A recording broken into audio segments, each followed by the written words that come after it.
with emphasis in marriage and family therapy and clinical psychology. Heather spent her early years on a family farm in southern Maine. Prior to joining Alliance, she worked in the field of social work and as a high school teacher. Heather currently volunteers for Child Welfare Services in the Drug Endangerment of Children program. She recently presented her research on self-injury at the World Marriage and Family Therapy Congress. Heather is passionate about research, teaching, and writing. Please join me in welcoming Ms. Heather Cox.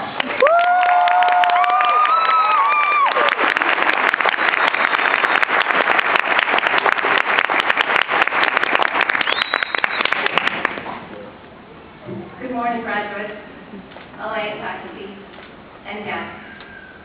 Thank you all for being here today, and thank you so much for this opportunity to share my feelings. Now I have to decide which feelings to share. I have so much to say about graduation that it's hard to know where to start. I guess I'll begin with what brings us all here to graduation today. We each have our own stories, inspirations, and mechanisms for having made it this far. And for those of us who have taken a non-traditional path, Alliance is truly the perfect place for us. The diversity of perspectives and the amazing personal stories here are enough to inspire and enrich anyone's experience. So where do we go from here? I'm not sure that anyone graduating today would say that this achievement marks an end. For me, it represents something truly surreal. When I began at Alliance 3 years ago, I would never have predicted my presence on this stage today, not just as a speaker, but at all. I think I was afraid that I was too old, too broke, too disorganized. Probably what I actually thought was that I wasn't enough. I had come to Alliance after a long time away from my education. When I was young, my passion for academics was obvious. In fact, it was what I was known for. To those of you who know me now, it may seem as though nothing has changed. Actually, I've come full circle. When I graduated from high school, it was simply expected that I would go to college. So I went. And like so many new undergraduates, I really had no idea what I wanted to do. And after a while, I began to feel like I was going for the wrong reasons. My first attempt at college ended when I threw my hands up in exasperation. I was tired, overwhelmed, and clueless. I needed some perspective. So I dropped out and began a series of very short-lived careers. A few years later, still seeking perspective, I came to California. I began an exciting career in business. But in the back of my mind, always tugging at me, was the knowledge that I wasn't doing what I really wanted. I couldn't stop thinking about going back to school. I began looking at programs and instantly felt at home with Alliance Progressive offering. I applied and was accepted a semester before I had signed on starting. I was nervous. My discussions were becoming a reality, and the truth was, I really hadn't figured out how I was going to pull it off. So without funding, and without a job, but with a very high level of excitement, I jumped in. Lo and behold, with the help of many who had left before me, it worked out. The next 3 years were the toughest and the most exciting of my life so far. What was different this time? It certainly wasn't that I had grown out of feeling tired, overwhelmed, or clueless. What I also felt, though, was a sense of commitment, not to the education, but to myself. I had gone back to school to still a dream of becoming a psychologist, and to be the first person in my family to graduate from college. So I deserved to see if I really could do it. Whatever sacrifices and arrangements being in school demanded in the rest of my life, I made. I put in many long days and late nights. I slept on couches. I have shed many tears. But as overwhelming as all of this was the support that I had from friends, fellow students, faculty, and of course, my amazing family. More than once, I found myself asking, really, what am I doing here? Why don't I just quit again? But the timing of unique leadership and research opportunities kept me hanging in there for just one more semester. Then I got an email from my advisor, one semester to go. I was at once overjoyed and terrified. I could finally graduate. But if I did that, there was no turning back. If I graduated, I would become the kind of woman who finishes what she starts. who honors her ambition, and who lets nothing stand in her way. And if I didn't do those things, well, at least I have to answer to her.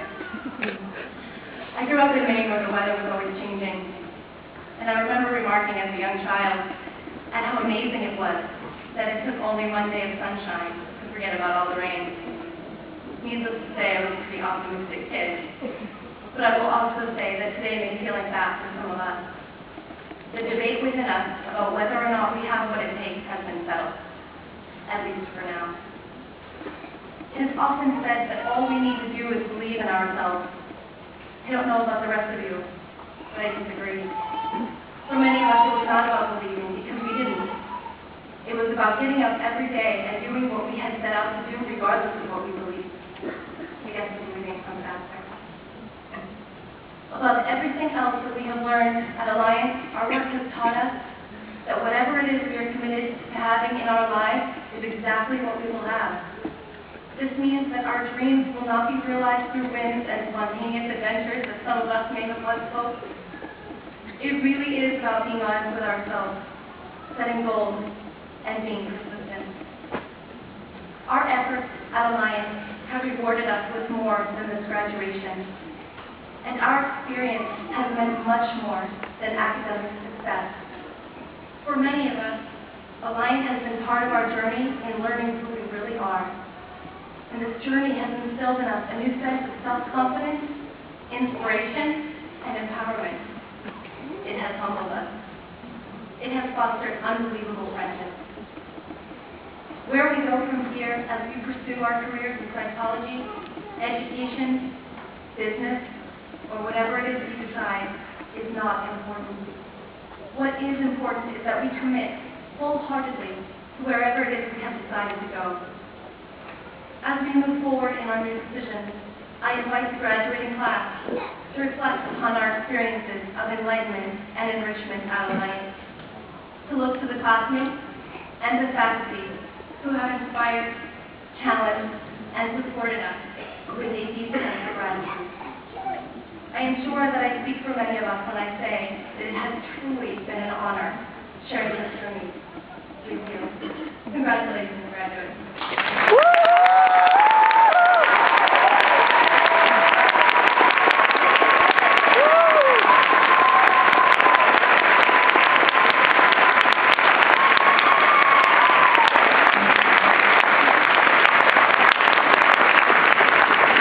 Thank you very much, Heather. Wonderful. At Alliance, we, as you may have noticed, have two schools that are named after individuals. And we have the extraordinary honor today of having both of those individuals with us.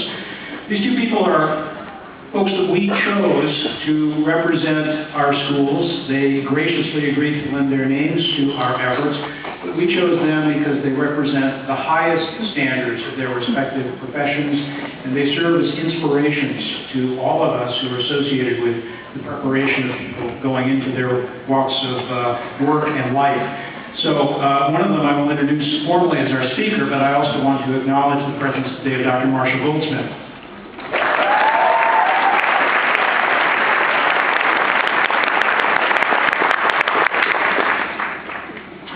When President Jimmy Carter decided to create the Department of Education at the federal level and make it a cabinet level position and separate